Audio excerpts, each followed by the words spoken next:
we go. In 3, 2, 1.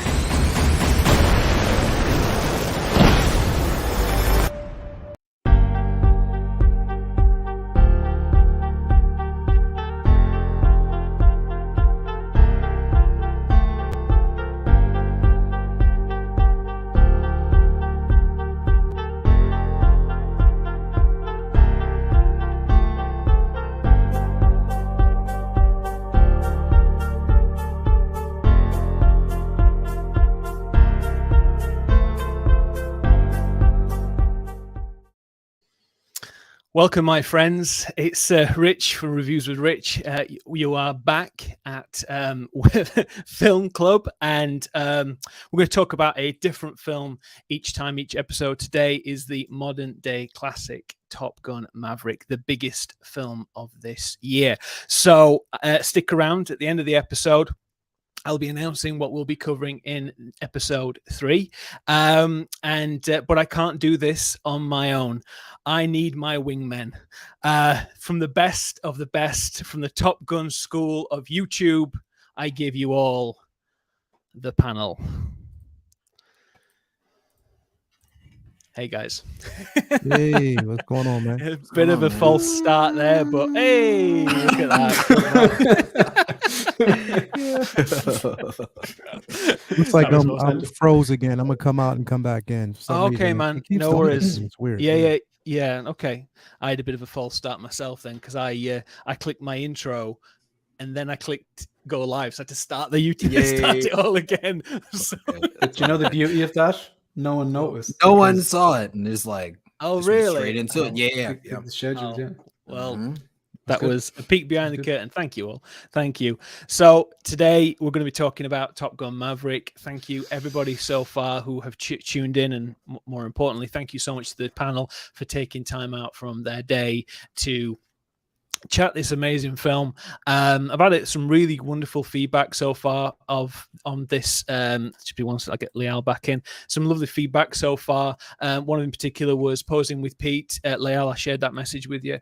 He stopped by on the 1989 Batman show that we did, and he watched it on the replay, and he said he really enjoyed how enthusiastic and passionate we were about film. So that was really nice, because obviously we do talk a lot about collecting in these streams, but it's also really nice to talk about the source material. And this came very much, this whole thing came from a conversation that myself and Shane had about films when we added his focus show. So if everyone hasn't seen that yet, please check out 16 Focus channel, Shane there. And so start with you, Shane. How are you doing, buddy? I'm actually laughing because Cam looks like he's flying that plane. He just took a sip out of. Oh, he just didn't he? Can you see? On the side, yeah, I'm in the cockpit. Oh my god, I didn't realize that. This is perfect. This is perfect right here. That's funny, man. Yeah, busy day at work, but I was looking forward to this all day because I think this is the best film I've seen all year. Like, it's just a banger. Like, I'm really looking forward, and I love the original. Like, you're in cheese and all, but this is a banger of a film. Like, it's just blockbuster done right. And you know what? As market is saturated now with superhero film after superhero film, and let's be honest, they're not all good, but this was just a breath of fresh air. I loved it. 100% a breath of fresh air. I completely agree with you. So we're going to talk about how this came about. This the film, obviously, it's back of the 1986 classic Top Gun, but I'll run through all that in a minute. But before, I want to talk to you guys first. Leal, how are you? You all back on? Yeah, I hope this is all right. I had to actually turn you look spot on, man. Yeah, I don't know. It's just been freezing for us. I got to turn the camera off, turn it back on, take myself out, and it's just crazy. But it so far, so good. So, yeah.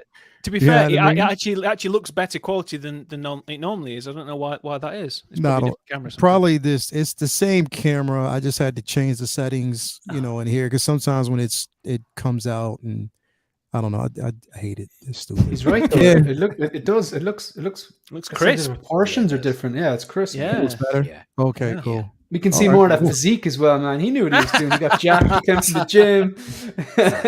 He just did some press ups before he came on. Man. Pom-pom, come on. Cam, how are you doing, buddy? Good, man. Good. Like See? Shane, man, super busy day at work, man. But yeah, I'm glad to be here. Glad I got to check out the movie.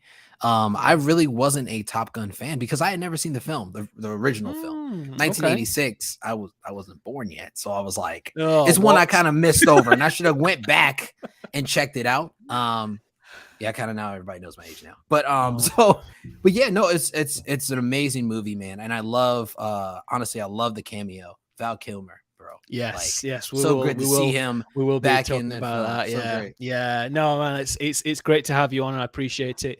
Appreciate it, man. I am a lot older than you by all accounts, then. So I was 4 when this film came out. But not much older. That's like right there. But I'm going to address the chat. So, El Chat, we've got my good lady wife saying hello. Hey, Katie, thank you for watching. We've got Brandon here, Brandon Salad, one of my absolute favorites of the year so far. Such a thrilling story. I completely agree.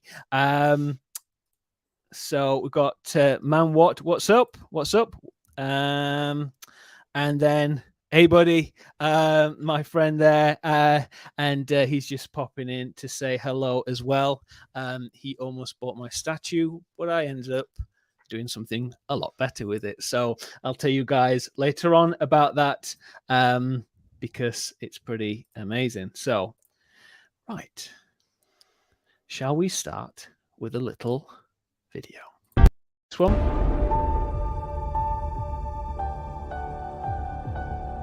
Captain Pete Maverick Mitchell.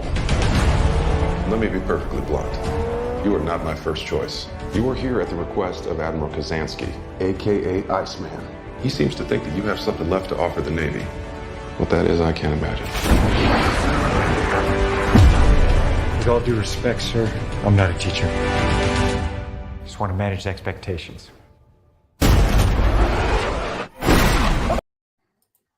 There you go. So a nice little thing to. It's before I get monetized. I can use all these little clips before I get my wings clipped. So on that, everybody, if you are watching on replay or live, please make sure that you are subscribed to my channel and all the gentlemen that are featured on the panel today. All of which Rich, the links are below. Yes, brother. Do me a favor. Bring me out and bring me back in to see if that's because I don't know. It's my camera's fine. It just keeps freezing for some. No worries. I'll remove you. I'll try it back in. How's that? Still, let me see. I'm not sure. Okay. He's going to jump out. So Shane, if we would talk about then the original, what were your thoughts of Top Gun Maverick when did you first see it? What were your impressions? What impact did it have on you? And did you even like it? Oh God, I'm trying to compress like the last 30 years into like a minute or two. No, you don't have to take a minute or two. We've got as long as you need. There's a few things in my life that I can't remember learning how to do or can't remember the first time I saw it and whatever. Like swimming. My mother was big into swimming and like she taught me how to swim. I literally cannot remember learning. I was that young. I literally can't remember the first time I watched Top Gun because I was literally that young. I was born 1983, so I was 3. We were more or less the same vintage, like, you know, we were really oldies here, and Cam with that silky smooth skin. It's not just the voice, man. You know what I mean? Like, so, like, we were. All those cheeks. My mother's family, like, you know, say like I got to say her brothers and sisters, and a lot of them, like, you know, say would have gone to like America and kind of came back, and there was a strong kind of American connection. So when I used to go to say my grandfather's house, like there would have been like a lot of these VHS tapes which were brought back from America. They were still like bootleg or whatever. Like I don't know where they actually bought back from America or what, but there was American influence because a lot of the family aunts and uncles had gone over to America. Some of them still lived there, and they'd be over and back the whole time, So they had all these VHSs, just bootleg and stuff like that. A lot of classics. Like I'm pretty sure there was E.T. there. There was Dance with Wolves. There was I think T2 might have been there, and Top Gun was there. And I still remember, there's a VHS and the permanent marker Top Gun written on it, like, do not tape over. And myself and my sister just wore out that video watching it. And I grew up in a place in Ireland called Shannon, and like it's just as a small airport, like Ryanair use. And so I was already fascinated by anything that flew. Yeah. You know what I mean? So as far as movies go, like the original Top Gun, is it like if I was to be really critical, like say, okay, it's not like one of my favorite movies or anything, but from nostalgia point of view, it 100% is. Like, it's total cheese. It's absolute cheese ball, like male bloody testosterone fueled narcissism. Let's be honest, like, but it's cheesy in a kind of a really, it's like just connects me right back to kind of the smell of that house, my great grandfather's house, or the feelings of growing up watching that. And I just loved the even back then from 1986, like the fact that they shot a lot of it with real planes. I know when they're inside the plane, that's nothing is real, which is the major difference between this one. But a lot of the shots outside, they went to it's a fighter town. There's a particular another name they call it. San Diego. And I think it's called like this fighter town. There's a particular name of the airfield that they were using, like.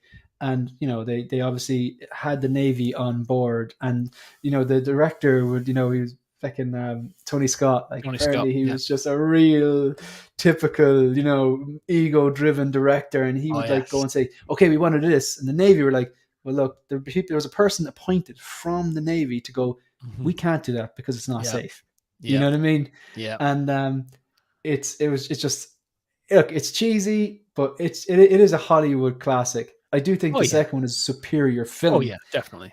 But I do just from the love of aviation, from the love of planes, like I really like the movie, and it just there's a certain sadness associated. I think that scene in the end when she comes back, and the love interest as well. Sorry, Kelly McGinnis. Yeah, I just like I remember when I was a kid going, oh, she was just like stunning, like what I mean? Yeah, she was back in the day. Yeah, like just there's a certain amount of I wonder now, like say people involved in that movie 36 years ago, like when they watch it, they must have that hint of sadness going, that was a good time making that, you know what I mean? Oh yeah. I had a similar kind of thought actually, because obviously with what happened to Val Kilmer as well with his health. For everyone who doesn't already know, Val Kilmer a few years back had throat cancer and lost most of the power of his voice, and had a tracheotomy and loads of operations, and he left it too late because he wanted to go down a non-medical route, shall we say. So the cancer got worse and it spread. And obviously, back in the day, Val Kilmer, I mean, he looked like a god. Yeah. Back in those, also chiseled and everything like that. And him looking back now at those films, thinking, "Oh God, wasn't that an amazing time?" But also like, "Oh God, didn't I look like that?" and stuff. And obviously, Kelly McGinnis, obviously, she looks very different now, and she is very different. Tom Cruise doesn't really change looks wise. He's looked fantastic still. He's robot. Unbelievable. He's a robot. He's a robot. I'd imagine. Like the funny thing is, I'm my collecting is rooted in film and my love of film and movies. Whereas like Lael's obviously his collecting is rooted in comic books. Yeah, you know what I mean? We ended up in the same destination, but we started off at different places. Like but with Tom Cruise, I'm not the biggest Tom Cruise fan, but he's made some banger movies, and this movie as well. It did the way he does it, his own stunts, the way he's involved in production. He knows how to make those classic Hollywood blockbusters. We'll talk about that in a bit, because I've got a whole segment about Tom. But in '86 when this came out, obviously it was Jerry Bruckheimer, it was Tony Scott, brother to Ridley Scott, and they went ham on it, and 500% went up in the recruitment for the naval officers in America. One thing what you've really put on there, Shane, is really made a good point of is the impact. And I don't think Leal and Cam, you guys would know, or the chat would know, but if you're not from America, the impact of American films and American culture on English and Ireland and a lot of Europe, because we didn't have the bombastic big blockbuster films that were really culturally significant. We had all the kind of Downton Abbey kind of things, obviously not Downton Abbey at the time, but that kind of stuff and the impact that those films had on people like ourselves. I remember growing up and watching Star Wars and Indiana, I've told this before, Indiana Jones and Top Gun and all those things, films like that having a massive impact on myself and my brother's view on film and the wider world. And obviously I said he's an actor, and that's inspired him because of watching James Bond and stuff like that. So it's things like that, like really those films, while obviously on Sunday I said the original isn't that great, it's only with a new set of eyes looking back on it and looking back on it and saying, hey, it was not the greatest film, but for at the time it was so culturally significant. And we'll talk about it in a bit, but I think this film has that impact again, and I think that's really, really important. Leal, when did you see the first one a long time ago? What were your thoughts on it at the time? Yeah, I seen it when it originally dropped, but I wasn't, again, like, I say this with the best intentions in mind. I'm not really a more so like a war story, military type driven movie buff. Like I don't really gravitate to those films. Mm-hmm. So like any aerial combat stuff like that, it's just not something that drives me. So I thought the film, like the first one, I mean, for what it was, you know, again, you know, that's, you know, early 80s. That's when, you know, those particular, I mean, mid 80s, that's when those particular films, you know, really, you know, took flight, pun intended. You know what I mean? Where, you know, pretty much it was influenced by a lot of, you know, issues back then that were driven by, you know, what was going on in modern times politically. But what they did with the film, you know, I thought for what it was, and actually having the caliber of actors in it, like all the greats, you know, like Val Kilmer, you know, Tom Cruise, you know what I mean? You know, and the list goes on of others, you know, that we actually seen during that era of acting, you know what I mean, and you know, actors that were coming out around that time. But I thought it was a decent film, but it wasn't something that was for me. You know what I mean? It wasn't something it was big for me. But then when I watched this film, I'm like, yo, this is good. Like it's really good. It's a good film, but still it doesn't resonate, you know, like it would for somebody who is really into the film, you know what I mean? Who's really into it.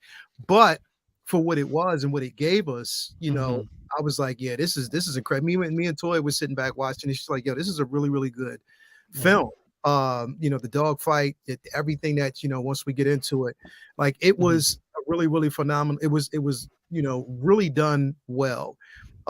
Especially considering the simple fact that when this film, you know, going in production, you know, pre and post, you know, pandemic, you know, no one knew what was going to actually happen with the film, you know, but, you know, Tom Cruise definitely stuck to his guns, you know, made sure that, you know, he delivered the film that he wanted to deliver. And it was phenomenal. Like, I mean, I think it shows on camera, like they did such a good job with it. My own thing is I hope that I'm when I look at this film, I'm like, okay, it's a film that's self-contained and it's great. It's a continuation on to what we actually saw from the first film. I hope they don't go the lines of just because it's $1 billion film. No. I don't.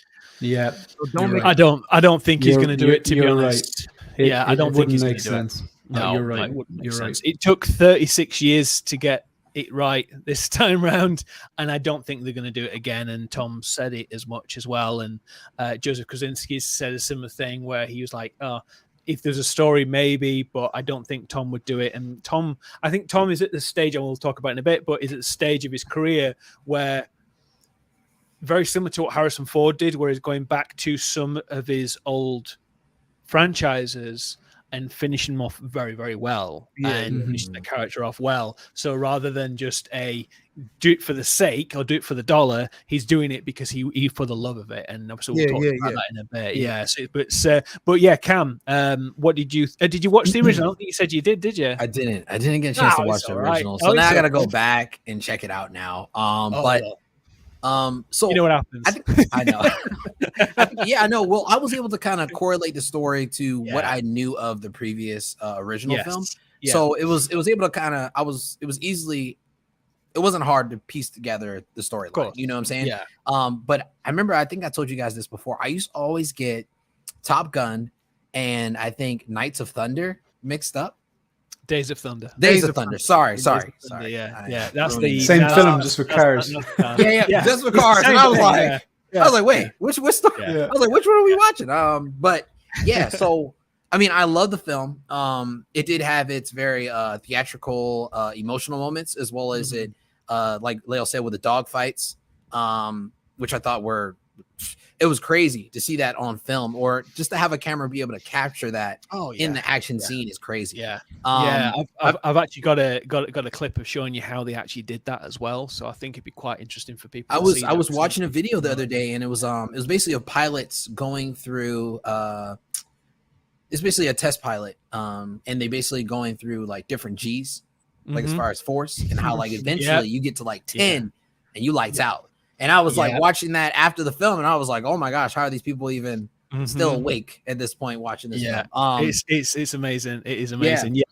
I agree with you. I think, like I said earlier, with my thoughts on the original, at the time I loved it. Going back to it, it was too choppy with how it was. You didn't know what was going on with the action scene. This is the original. It was very choppy. It was very 80s. The soundtrack was very 80s, and obviously some of that still carries over to this one, which was really nice to have that more. So good. Yeah, I know, right? So it's Hans Zimmer. This is, I know, yeah. So, so for everyone, me and Shane are gonna just go all off on this one because we both love this film so much. So be prepared, everybody. But before we go to the next section, I'm going to address the chat again because last time I did not do that. So, by the reviews, what's popping in real quick? Film Club, baby. What's up, everybody? Hey, Riley, thank you so much for doing that and stopping by. Hit that like button, people, 100%. Mark, my buddy, elbow cough. What? That bothers me. Who was the enemy? Oh, okay, yes. So, obviously, elephant in the room. Well, there's two of them. One of them is it's not known who the enemy is because they can't really imply it for an international release. The official word is it's a rogue nation, so they can't say it's the Chinese or the Russian or anything because they're going to try and sell those films at the time. This is obviously pre-Ukraine situation. So they messed up though. Oh, go on. There's only one other country in the world now that still has F-14s. So if you Google it, like it's Iran, isn't it? Yeah. So it's Iran. Yeah. I don't know why I know that, but yeah. So I think you're right on that one. But again, it's difficult to put the enemy's name on a film and then sell them that film. But no, I agree with that. And then the other thing, which we'll talk about later, is the third act, how it's very similar to A New Hope. But I guess that'll be something that we will bring up as well. So the chat again, just be 1 second, everybody. But hey, Mark, thanks so much for stopping by. Man, what Top Gun Maverick is a thrill ride from start to finish. I can't wait to see it again. Yeah, that's wonderful, and I completely agree with you. So me and the good wife saw it at the cinema when it first came out the first day. I booked the day off work, so did she, and we went to see it. And just I think it was like the first showing, and we saw it on massive screen in Nottingham, and it was just fantastic and absolutely blown away. From the moment that music starts, I was all in. That was it. That was just amazing for me. So we will talk about it, but I just wanted to go and kind of tell you a bit about that. So the film obviously is 36 years in the making. I've done a bit of research. This was originally greenlit by Paramount in 2010, and with Jerry Bruckheimer and with Tony Scott, two reprise, obviously, in coming back to direct. A few years later, I'm afraid he passed away by suicide. He developed a nasty form of cancer, and he didn't want to see it through. So they had, out of respect, put it on hold. Val Kilmer and Tom Cruise were attached to do it. But obviously, like I said earlier in the stream, Val Kilmer had a number of issues, not only with his health, but also within Hollywood as well. He'd burnt his bridges on a couple of occasions and badly behaved and stuff like this. But he was obviously a tremendous actor. But Tom Cruise stood by him, and he said to him, if he was going to do it again, he said two things: it would need to be done right and very, very well to the best of its ability, not just half-arsed it. But also the second thing is that Val Kilmer is also in the film, which I think is nothing but respect to Tom Cruise for doing that and standing by his friend. So they're very close even to this day. And if you watch the Val Kilmer documentary, it's really sad because he's kind of, this is obviously before Top Gun Maverick, but he was really ill, and he was really struggling walking around, and fans were being there, and he was watching films, like I said, of when he was this beautiful looking man playing Doc Holliday in Tombstone and things like that, and people obviously recognize him as Batman and everything. It was just really, really sad, but it's worth watching. Not if you want to get bummed out, but it's a very good documentary. So I'd recommend. He was the very first actor, or around that time, to do a documentary with an actual camera. Yes, he was the very first person at that point to do it. And I watched the documentary. It's really because he didn't know, like, I think he was a visionary who knew something like that would take off. Yeah, you know what I mean. But was one of the first to really pioneer that. So that was amazing. It was amazing. Yeah, it was. Obviously we're all a bit older, but if we had a video camera all the time with us, just documenting our time on stage or behind stage or doing out with your friends and all that kind of stuff. I know we all have an advantage of having a phone now, but at the time, like you said, he was very much an artist, and he had a lot of respect for Marlon Brando, and obviously they got to work together as well a lot. And he obviously really sad what happened with his career and stuff, but I think they did it so well and so tastefully and so respectfully in this. It's just so touching as a moment. I've got a little clip here to show you a bit about the making of, and it'll just show you the impact on these actors and what they actually had to do. So I'll just put that on now for you. One of the things I didn't get filmed during the Top Gun, the first one, was getting catapulted off of the aircraft carrier. So I did on this. And I got to do that 6 times. I mean, it's unbelievable. Assume attack formation. Proceeding to target. Going in. We didn't have access to these aircraft forever. So every time an actor went up, we had to get the footage. We had to get the footage. Game time, baby! It's game time! When they're up in the jet, we were asking a lot of these actors. They had quite a long checklist of things. Verify cameras are on. Check cameras on. You get up there and you have to roll the cameras. You have to slate what the scene is. We kind of become our own director in a way. Okay, I'm rolling. Because we don't have any communications with anybody on the ground. They're actually pulling these G's and actually delivering their lines and delivering their scene partners' lines in their heads and reacting to those lines. We're on fire! We're on fire! Extinguishing right engine! Phoenix, Bob, punch out! Punch out! I had to really teach the actors cinematography, editing, lighting, so that they understood what's gonna look good on camera. What's the sun angle? Isn't that amazing that they did that? That was a lot. My God. Yeah. So they went up in the plane. So these obviously they had 3 months worth of training, and Tom Cruise obviously is a qualified pilot. He obviously helped them with the training and getting them right. But they handpicked these actors. They've made them all stars, basically. I'll talk to you about that in a bit, about what some of the rumors about one or two of them are going to be in future films as well. But each time an actor went up in the plane with the pilot, they went up, and each hour it cost $11,000 an hour just to use that jet. Right? They went up with this camera, those IMAX cameras. This is why the technology took so long to get that technology right and for them to release the film. But they went up and they filmed themselves. So there were times where, say, Miles Teller, he went up for an hour, they came back down, and they looked at the footage and he didn't record it properly. So it's like that's 11 grand down.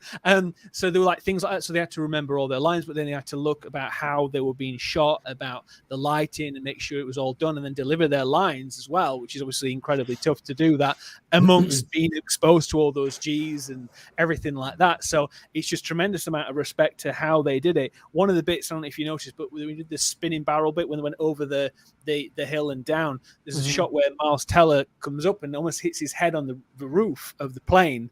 That really happened because he didn't put himself in properly. That's scary. Yeah, I know, right? And they went inverted. And yeah, when they went inverted, then down the hill, the mountain, he did. But that's the shot that they used because he was like, "Oh, you have to do it again." And he was like, "No, we're going to use that because that's the best shot out of the ones that we did." So they film themselves for hours, and then when they come down again, they give the director that footage, and then the director would then look at it and go, "Okay, that's great, we'll move on," or "No, go back up again." So they would again be up, exposed to those G's, exposed to being sick, and everything like that, because obviously it took a massive toll on each and every one of them. So I just think that's fascinating, that, and just like they wouldn't have been able to make this what they have now, with the level of craftsmanship and cinematography and everything like that, without having that technology that's there now. They wouldn't have been able to do it. There's no way. So I'm just going to, again, quickly address the chat, because if I don't want to, so everyone's saying hello to each other. Val Kilmer recently had a cameo in the latest Jay and Silent Bob. Yeah, that's right. And our friend, mine and Mark's friend, was a producer on that film, and Dominic. So yes, so he's actually featured in the documentary, that bit, because he's wearing the suit and he does a run down the street, and I think that's also on that film, that documentary. So yes, Shane, what were your highlights of this film?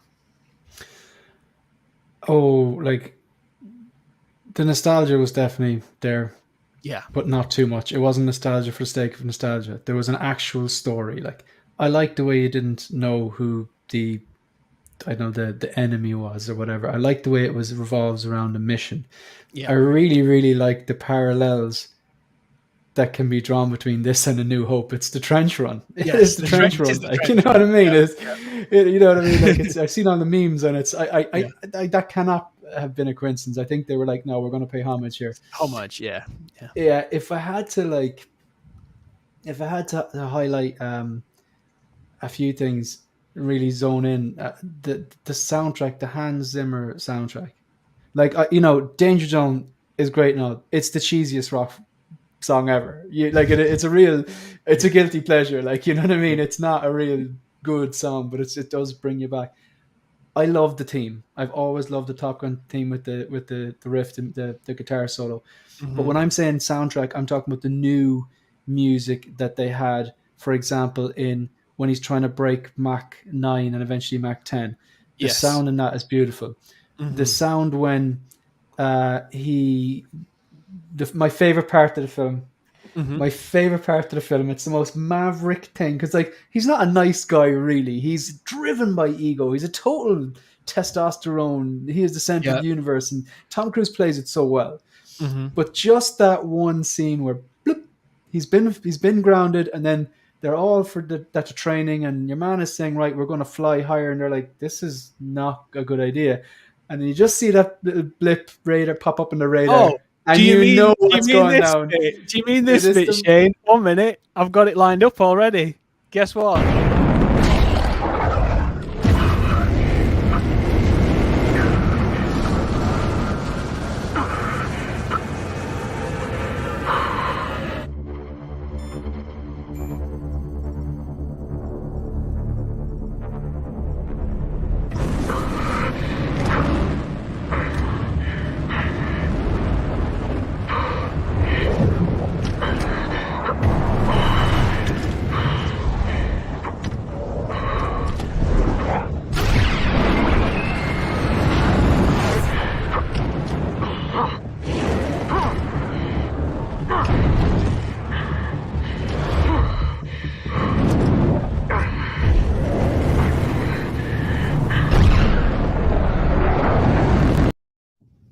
I had to do that. TV. It's so good.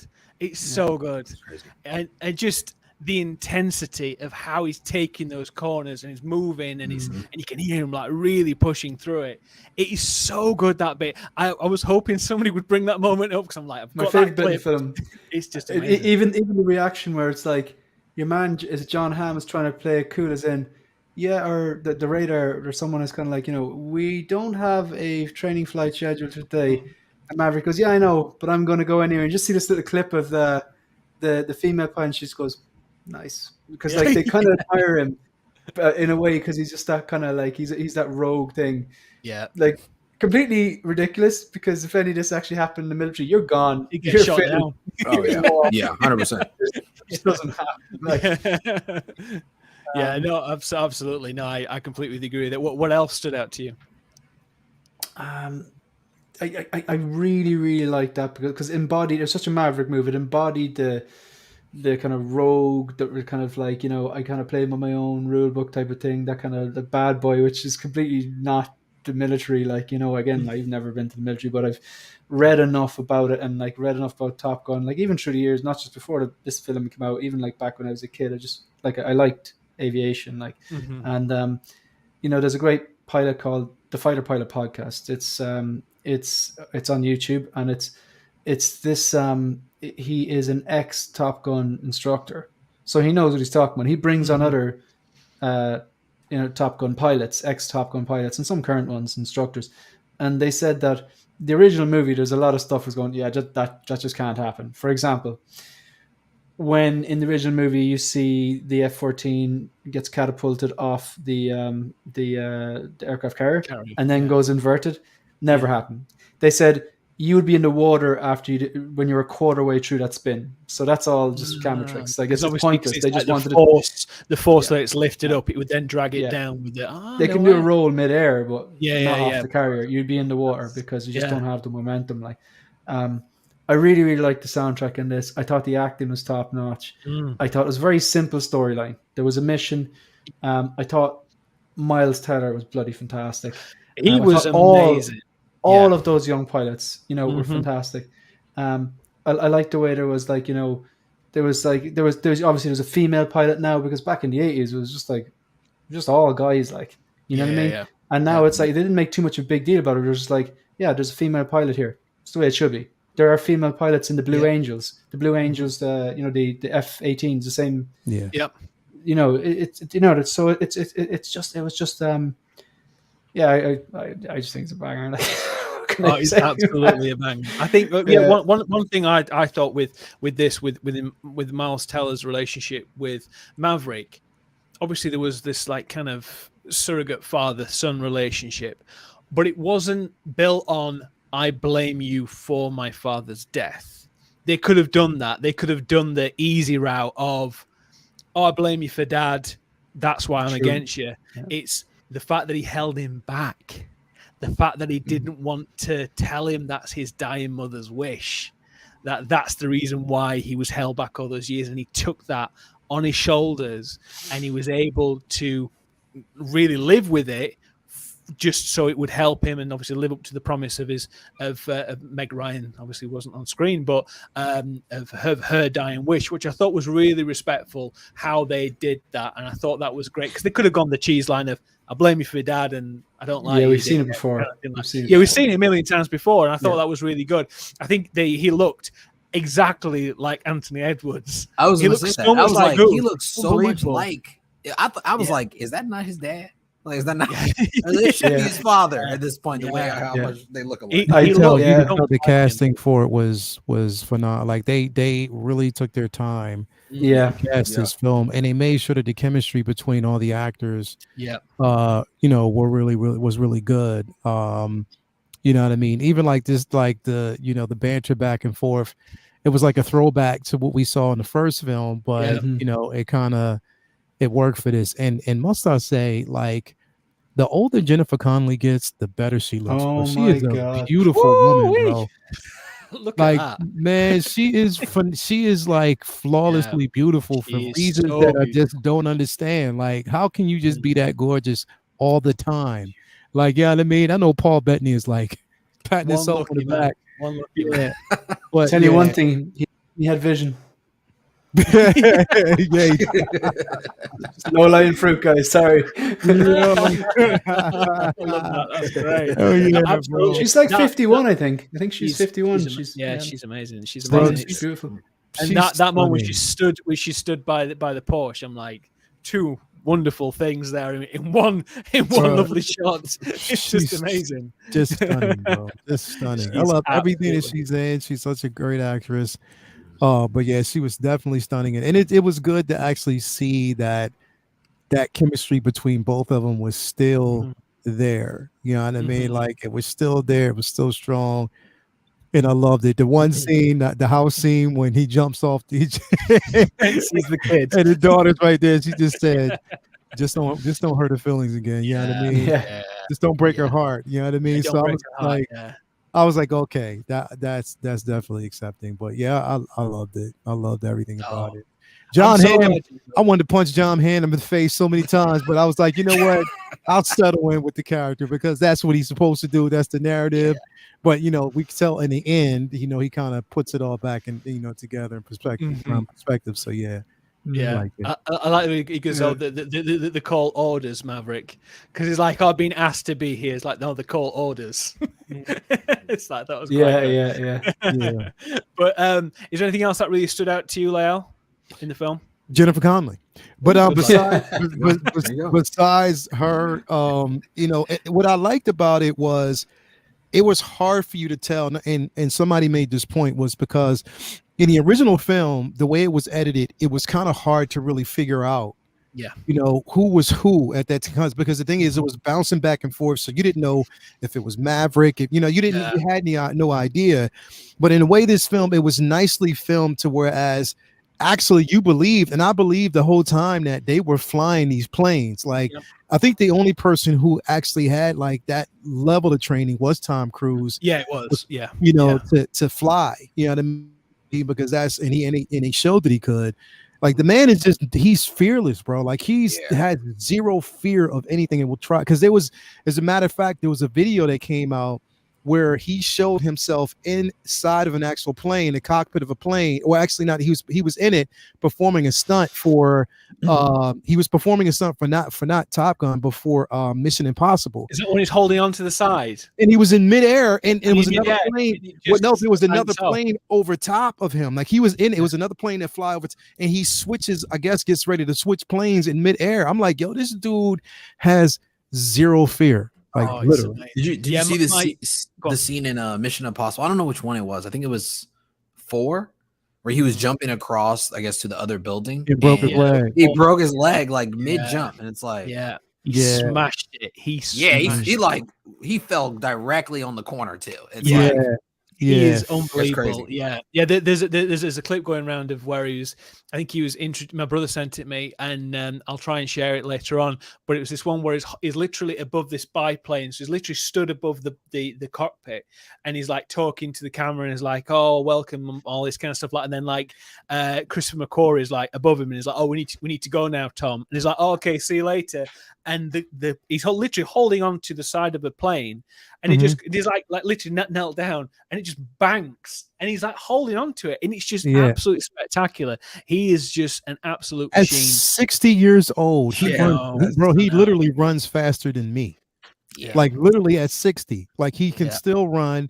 He still picks up speed. Like, he's doing stuff that he was doing, in his youth, like younger. And I'm like, yo, this man just has the fountain of youth. Like, he's daring. He's always in top shape. I was like, that's what it means to really, really be committed to a role. You know what I mean? Oh yeah, absolutely. I mean, obviously he was part of that. Obviously that double football thing, the montage, which obviously like linked to the volleyball scene in the first one. But I mean, he's 60 years old, and he's just like, he was there. He stood his own, and like, there's a funny story, because obviously they were all like ripped to shreds, didn't eat anything for ages, and they all obviously did this scene. They filmed it, and they were like, right, that's a wrap. See you later. We're going to the pub. They had some beer. They had some tater tots. They had all this stuff. stuff, and then had to go right back in tomorrow the next day, and they had to go and film it again. So like they had like a small amount of time, so they're all like blitzing it at the gym to try and get back. Because obviously they put loads of calories. Yeah, because they thought that scene was basically over. I think Tom Cruise went. I think he basically went and he rode up a mountain with Shane. I think Shane trained him this entire film. I think that's exactly what he did. Like he was, I think it's about right, bro. He just rode up a mountain with Shane. It was, he'd be base jumping off, and I'd be like, "You're on your own, Tom. You're grand." Absolutely fearless, though. That's just that scene actually with in Maverick with the beach scene. I saw this meme and it was like, it just had the lads with their tops off and it's kind of in the middle of the scene and you obviously all ripped to shreds, and it says it's like, ladies, we know that the hype from Maverick is dying down, but this scene continues to live in our heads rent free. Because all the lads just like jacked out of it. That's like brilliant. That's great. Cam, what were your highlights? I think honestly my favorite scene, to be honest, was the Good Morning Aviators.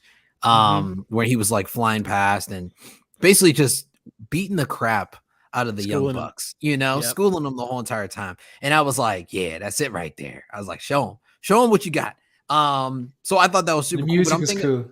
And I kept thinking about how many damn push-ups everybody was doing. I was like, we totaled that shit up. It's probably like 3,200 push-ups. I guarantee it right now. Even that girl were doing them. It was amazing. She was getting them too. And I was like, man. But it really showed everybody's character as well throughout the film, just off of that beginning scene, because Rooster was the one to sacrifice himself. And then of course you got Hangman, who's gonna leave you out to dry because he's only thinking about himself at the end of the day as well. So it kind of just gave you dynamics of the characters early before we really got deep into the film as well. And then with Miles Taylor as well, man, how many instruments does this guy play? I know. Well, he's because I'm like, we got whiplash, we got piano here. I'm like, and he did that all himself. Yeah, he did that. He's classically trained. Obviously he did whiplash, and obviously he learned to play piano when he was really young anyway. I thought that was the only thing for me, was when I saw the film at the cinema, that was the only scene in the bar where it felt, okay, this can go too cliche. This can be this can go either way. It can either go unbelievable classic, or it could just be a copy and paste from the original. Yeah, like the beach scene kind of felt like it was going towards like the copy and paste. Even like the chest bump and the little dance in the air. I'm like, come on, bro, was that really needed, man? No, that wasn't needed. But the moment after that moment when he gets thrown out the bar, and then obviously Rooster's playing the piano, and you see it on Maverick's face. Obviously, you see the flashback from the original, but also you see the weight in his eyes, and it's just that moment. Then I was like, we're okay, we're all good. Yeah, because it's just the weight of it. He just carried that for so long, and I think that was really an amazing moment for me. One of the bigger highlights for me as this film is putting Tom Cruise back on the map. I think he's never really been away, but for the younger generations, they've never really known him so much apart from just being in Mission Impossible films. And obviously he had that period of time where he wasn't as popular with everything that happened with the Oprah and all those different Scientology things. and stuff Scientology and stuff like that, and all that kind of stuff obviously did not help him. But as someone who he's the last movie star, and we've got Dwayne Johnson, but Dwayne Johnson is a really charismatic, unbelievably in shape guy, but he does not have the ability, or didn't have the career that Tom Cruise has. He has a 40-odd year career, and he has so much invested in every single one of these films. And I think he's never been better acting-wise. I've seen all of his films. I'm a big Tom Cruise fan. I think it's the best acting he's done. And one of the moments which actually floored me was this moment here with that was a great scene. With Val Kilmer with Iceman, and just that was just so heartbreaking, because obviously they're friends in real life, and obviously the weight of that, what was happening in Val Kilmer's real life as well, and just the emotion there, and the fact that he wasn't if you guys know about the acting side, it's like if some actors push emotions out, and when you're really when you're emotional, you try and hold it back as much as you can. And that's what Tom Cruise was doing here. He was holding back those tears. He was holding back that emotion. And that's where you can see it more. You can see it in that shot. But how much it was in his eyes, and it felt so real. It was an absolutely beautiful moment. I watched it again. I watched it again this weekend, like back at the beginning of last week, and then again this week with my wife, and we were just like, "Oh my god, this is just so stunning!" And like at any point, I genuinely thought Tom Cruise was going to die in this. Maverick was going to die in it. I genuinely thought that was going to happen. I thought he was going to take a red lightsaber. He was going to Han Solo it. I thought he was going to sacrifice it for the younger ones. I did think that. I genuinely thought he was going to sacrifice himself for the younger team, and I'm glad they didn't, because it's usually with the Hollywood way of obviously what happened with like Force Awakens and other, like say Indiana Jones as well, Crystal Skull. It's kind of like, oh, the younger generations are doing it better, so the old guard can bugger off now, or they can kind of go away. But this was really emphasized that the old ways of being and again with the ways of filming this, the old school ways with new technology, just shows you that nothing's dead. Nothing's the old ways are never over. And I think just that way of showing that he's bringing something to the table, Maverick's bringing to the table, and it's not like an old guy and they're like, oh yeah, whatever, Granddad, see you later. He was just like this. There's still some, and it's very similar to what Tom Cruise is now. He's still able to hold his own. Skyfall vibes, like Skyfall. That was like old dog Matrix. He was the old guy. Exactly. And, he still held his own, like even though his body was falling apart. Like and Bond was, he was getting on and that with injuries and stuff like that. And I love that film. Connor definitely got that vibe. Yeah, definitely. And I think that for me, obviously the aerial stunts and the dog fights, and I didn't know what to expect at all, what was going to happen. I think the third act was just absolutely stunning. Yes, of course, it's A New Hope, and Han Solo turns up at the end and saves them and stuff. But I think it was just an amazing film, and just something that I was saying this to my brother a couple of days ago. In the last 12 months, we've had No Time to Die. We've had The Batman, we've had this, and Elvis. I don't know if you guys have seen Elvis yet, but 4 absolutely stunning films in the last 12 months. Obviously, that's because of COVID and they held it back and all this kind of stuff like that, which I'll talk about really quickly. But I think it's just amazing that we've had, even though one of those was a comic book film, the rest of them are done so well and so much love. I think it's hopefully this is obviously the impact of this film was made for $152 million, right? Which is quite a nice little budget compared to where some films are between 200 and 250 million. It's made 1.5 billion in the box office. Yes. And you know what? It wouldn't have made hardly anything if they'd have released it when they thought they were going to release it at first. Because they filmed it in 2018, 2019. They're going to release it in 2020, but obviously pandemic hit. Paramount were launching a Paramount Plus, and they wanted something for their streaming service like HBO Max, and that's what they did and everything. Tom Cruise was like, no, this has to be out on the big screen. It has to be an experience. Yeah. And it's unbelievable. So they were like, no, we've put so much money into this. We want this out now. We don't know when it's going to finish. It's like, absolutely not. This deserves to be on the big screen. He also negotiated as well, which will come out as well for the other 2 Mission Impossible films, is that he's negotiated usually when this recent way of releasing stuff is that you release it at the cinema and 45 days later it will appear digitally or on a streaming service. So obviously then it gets pirated, etc. But Tom Cruise said, no, got to go old school, 3 months.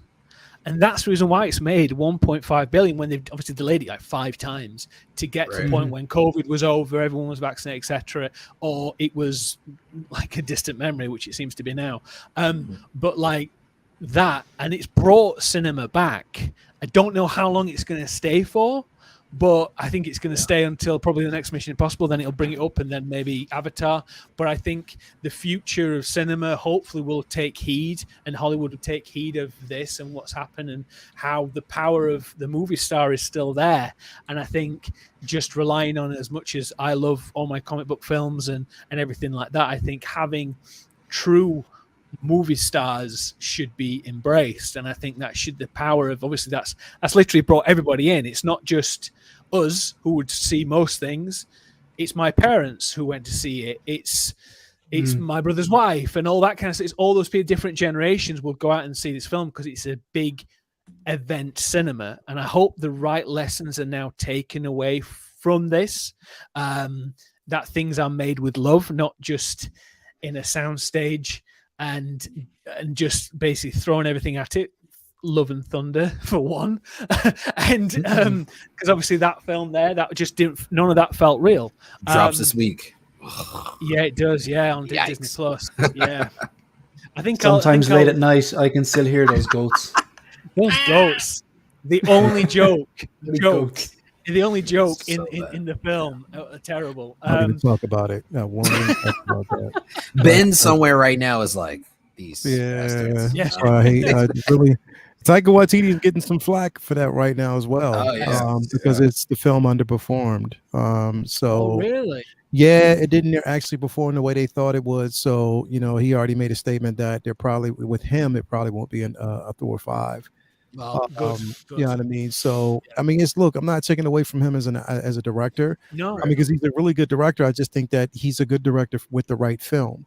I don't think that Thor: Love and Thunder was for him, and it wasn't the direction to take the character because it made absolutely zero sense. So, I mean, shout out to him. He's supposed to be doing a Star Wars film. I mean, I hope they kind of rein him in. You know what I mean? And give him the supervision to let him know, like, look, we saw what you did with Love and Thunder. Supervision.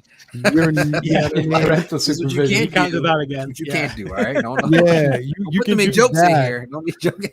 Don't do this, because that's definitely no goats, no splits. No goats, no splits. No That splits. Oh my god. That was like, all right. Leala, and I know you got to go in a minute. I just saw your message. I'll carry on with these guys in a little bit, but we're going to do Rogue One on the 21st of September for Film Club, just in time for Andor. So I thought that would be a good one for us to do. So that will be, I'm on holiday from Saturday for a week, and then we'll do basically 2 weeks today. At the same time, we'll do Rogue One, and Ben's on that one, and I think a couple others as well. So that would be awesome. But thank you so much, Leal, for stopping by. I really appreciate it. Man. Always, I won't be on Sunday because obviously I'm away, and I'm going to miss so much because it's going to be D23. There's going to be so much to talk about. I forgot about D23 this weekend. Me too. Until you said something. Something's going to happen this week. Wait a minute. Is that I'm just looking. Is that a day one pre-order shirt? It is, yeah. He has a couple of those. Dopo and this one right here. Does that say Marvel? And you know I day one nothing. Yo, that's pretty funny. By the way, if they announce X-Men, by the way, this guy is rumored to be Cyclops. Just saying. I like this guy. Yeah, he's pretty good, bro. He's definitely, and I can definitely see him as a Cyclops if they do it. I mean, based on his acting chops in this particular film, like he has the level of arrogance needed to pull it off. I just hope they do it well. So we'll see. We'll see how whatever announcements they make this weekend, which is going to be incredible because I'm so glad I'm off Friday. I'm off all day Friday. I have nothing to do, so I'm just preparing myself because it's Saturday, right? Yeah, so I think it's all weekend. So they'll do an Indiana Jones announcement or trailer. They'll announce the Fantastic Four, so if anything announces on Friday, though, if you want to jump on a stream at any point, let me know because I'm free on Friday, but Saturday I'm not. I'm not then. So we'll see. We'll see how it goes. I might do a Friday pregame for D23. So we'll see how it goes. Yeah, let me know on that one. I'll be up for that. All right, man. All right, buddy. Thank you so much for stopping by. Guys. See you guys later. Great streaming with you guys, man, as always. If you everybody out there haven't seen Top Gun Maverick, check it out. It's a really good film. If you haven't subscribed to the 16 Gunman YouTube channel, make sure you do. All these guys are like my bros. I always have them on shows. So definitely, if you and subscribe to everybody here as well. Everybody here, everybody that you actually see on the panel, man, subscribe because we do this for you guys. So thank you very much. Thank you so much, brother. Much love. Right, thank bro. you so much. Appreciate it. Take care of yourself. bro. Thank you. What a legend. So, but yeah, so obviously wrapping up our thoughts on Top Gun Maverick. I mean, for me, it's absolute classic. I've seen it twice already. I can't wait to see it again. You've got those planes, which do you want to show us again, Shane? Because I really, you've shown me. Have you got one there? Yeah, I've got two of them. So the first one is I actually saw. Do you know Dean Knight? Yeah. Yeah. So he around the time Maverick came out, he did a review on him, and I've always I had other ones through the years, but I actually really like these ones because you get the ones you can build, but I didn't want to build anything. Yeah. They're 1 to 100. The brand is called Oppo, OPO. Obviously, I like about them is the stands are articulated, the wings are articulated, and so you can do any kind of a position you want. Also, the landing gear is up, so that makes a lot of sense. Seeing because if I'm posing with a stand, I kind of wanted to give the illusion that it's flying. And then the F-18 as well. Again, they're the same. Nice. So this is obviously the one that features more in the new Maverick or Independence Day, if you remember that movie. Yeah, of course. Open to Earth. So same brand, very same brand, same scale. So it's just nice to have the F-14 is my favorite, just the original one, just with the swivel wings, and it's just they just look really well together. They look great, yeah. Because obviously he sent me the link, so I'm going to get those. And spoiler alert, James Nealed, I'm getting you some for Christmas. So my brother. So no, I appreciate that. But like I said, we're going to do Rogue One in 2 weeks' time. I'm hoping to do these more regularly, and I'm going to do a regular like a movie news stream as well. Maybe it's if anybody wants to get involved, that's something I'm going to be doing. Obviously, it would have been nice for me to cover this D23 thing, but I'm away with my family, so I can't do that. So that's a shame I can't do that. But what are you going to do? But long term, I'm going to be doing that. So I don't know if everyone saw, but you guys saw in the chat that I got that Batcave came through. I got it.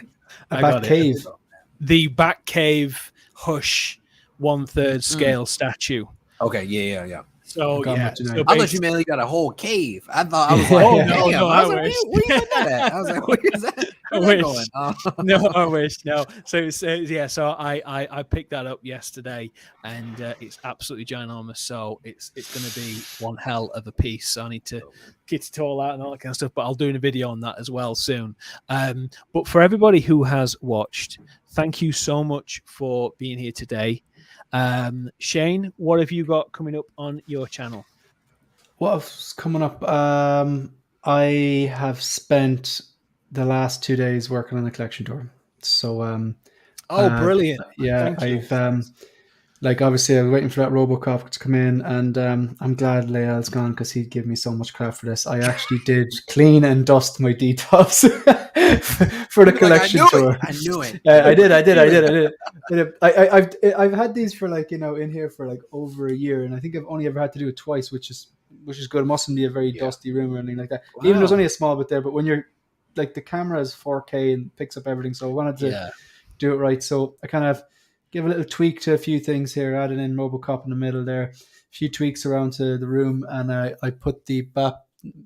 You'll see if you watch the video. So I have the kind of heavy lifting done. I just have to do the voiceover on it. I like to do the little put myself in the box of shame there on the right bottom corner, just explaining how I got things. So yeah, I'm gonna. That's how I did the last one. I really liked it. So the kind of main footage is done. I just have to record that, the kind of the commentary on what the piece is, where I got it, how much I got it for, any special stories behind it. So that should be. I'm gonna probably finish it tomorrow, and then schedule it probably for the weekend. So. I really look forward to seeing that. Looking forward to that one. When you put that vote up, that was the thing that I voted for. Was the collection? Oh right, gotcha. Yeah. Because I did obviously. Yeah, I did. shit collecting for shit collector say Mark II. Like it's saw that. Yeah, that was it was the one with the glasses and the cigarette, which was like that was just amazing. Yeah, because I said to my girlfriend, goes, "Do you have a black beret?" She's like, "Yeah, why? No reason." You don't anymore. Yeah, look, that was a whole lot of fun to make. And in fairness, the response has been positive. People are kind of like saying, "Yeah, I say this, this, and this." I'm guilty of a lot of those phrases too, hands straight up. So the collection tour is coming, and another video in that poll was the top 10 figures in my collection. So yes, yeah, I'm going to leave that to third because it's hard to pick your top 10 because Hot Toys do good stuff. Yeah, I had two thoughts when I watched that video. Was two things which I see all the time, which was I've done a thing when they put the picture up. Write that down into the notes. Thank you. And then another one says, "Show me your poses." That is very frequent. Yeah. Do you know what I mean? You see it all the time. Yeah. It's like there's no please. Yeah. Yeah, but they do this thing when they go like, "Oh, I got the Mark 36 coming in. Can you show me how you pose it?" I just said, should I get this or this? Like, all right. I got 3.0 already here, folks. There you go. Keep talking. Yeah. It's true though when they go, "Yeah, I've done a thing," or there's the one that's like hashtag blame someone. And it's like, come on, be your own man, don't be a sheep. Do you know what I mean? And but it's like, so those ones are quite funny. I'll be interested to see your top 10 actually, because you've got some really nice pieces there. Obviously that RoboCop. Yeah, there's oh yeah. I shouldn't say this out loud, but I think the Mark VI has been knocked off its number one spot by that RoboCop. Yeah, I just you can hear me now, damn it. But it's just they don't make sci-fi movies like that anymore. Like, thankfully, because some of the effects were terrible, but you know what I mean. It's very violent. The RoboCop look is real kind of clunky and it screams 80s, 90s, and it does stuff with the chair. It's got a lot of presence. It's an absolute class. I think we should do that one film club as well. I think. Oh yeah, for sure. I think we should do that. We're going to do Predator. I think we should do Terminator 2. Just like really like proper classics. I wanted to do Maverick because obviously you and I have been talking Aliens. About it. Aliens. I think we should. That would be amazing. Yeah. They've just announced. They're doing an Aliens TV show, and there was some concept art that was released this week or leaked. And it looked stunning. So if it's anything like that, it'll just be absolutely fantastic. But I think we should go back to some classics. Obviously, I wanted to do the Maverick one because obviously you and I have been talking about it quite a bit, Shane. And obviously, it's an absolute classic. We're doing Rogue One, ready for Andor, and then I think we should start doing going back to the well, getting some, because there's so much content out there. Sometimes it's quite difficult to keep up with stuff. But also looking back about what is out there and what people may not necessarily have seen. So that's one of the reasons why I wanted to do this as well. It's kind of like it's great to talk about really good films and really good experiences, and for us all to talk about it. I think that's great. The movies that made us in a way, like it's the ones. Definitely, like Back to the Future and stuff like that. And I think we should obviously do a maybe Back to the Future 2 or so, whatever you guys fancy. But Cam, my friend, thank you again for being here today. I appreciate it, man. Thank you for anytime, man. Anytime. What have you got coming up on your channel? Nothing right now. So I gotta create some new videos as far as my figures and reviews. But like you, I talked to Posing with Peter, such a nice guy. My God. Oh yeah. Great guy. What a gentleman. And he was like, "Yeah, man, I watched your blue milk video." I was like, "You watched my blue milk video?" Yeah. My blue milk video? I was like, he was like, "I like it, man. You should do more content like that." So I think I'm gonna dabble into that and do a lot more cocktail videos, and they'll be based around sci-fi movies and TV shows that we've seen over the years. But those drinks that we've seen in those films that we don't know the recipe for. So I think that'd be a cool idea, and that's definitely something I'm gonna dabble into in the next couple of weeks, though, man. Yeah, man, absolutely. I think it's great. I think anything on the new, if anything comes out this week, give me a shout. Sure. I'm off. Definitely. I'm off a lot of this week, so if you let me know enough time, I'll jump on. For sure. Because they are looking to announce the War Machine's out this week. The War Machine from Iron Man 2. Can't wait. My God. I think looks like it. Yeah. Yeah, looks like that's going to be out. So anything like that. So yeah, let me know. Okay, yeah, definitely will. Yeah. So again, thank you so much. And with myself, I have. Yeah, I'll take the ticker off. One sec. One sec. It's difficult doing this on your own, isn't it? There you go. So please subscribe to my YouTube channel and to my Instagram. What I have coming up, I keep threatening it, but I've got my Joker Mime, which is the DX14 to review and unbox.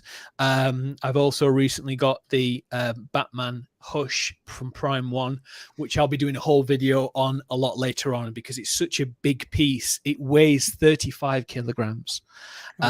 So it is absolutely huge. I'm going to have to buy 2 Calyxes, which are these here, put them in front of each other, and then have it. It's going to be. It's just unbelievable. It just looks. It's in 2 massive boxes.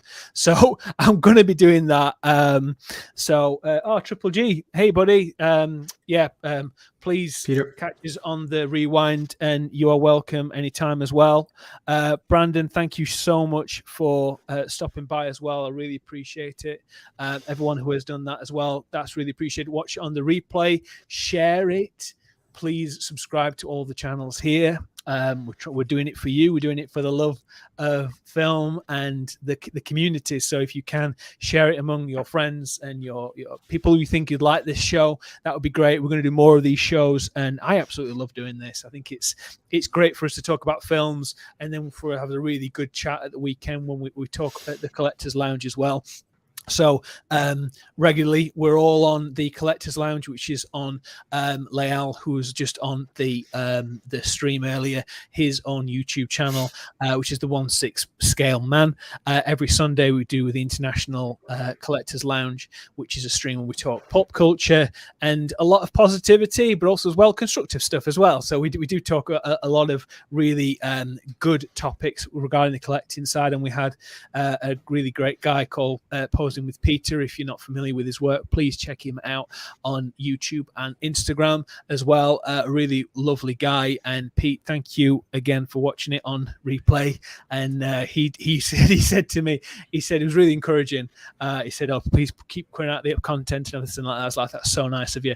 And he also said he puts these streams on afterwards when he's doing the dishes or he's on the commute. Like, that's exactly what I do when I'm watching these streams. So it's really great. But again, thank you everybody for checking out our live stream today.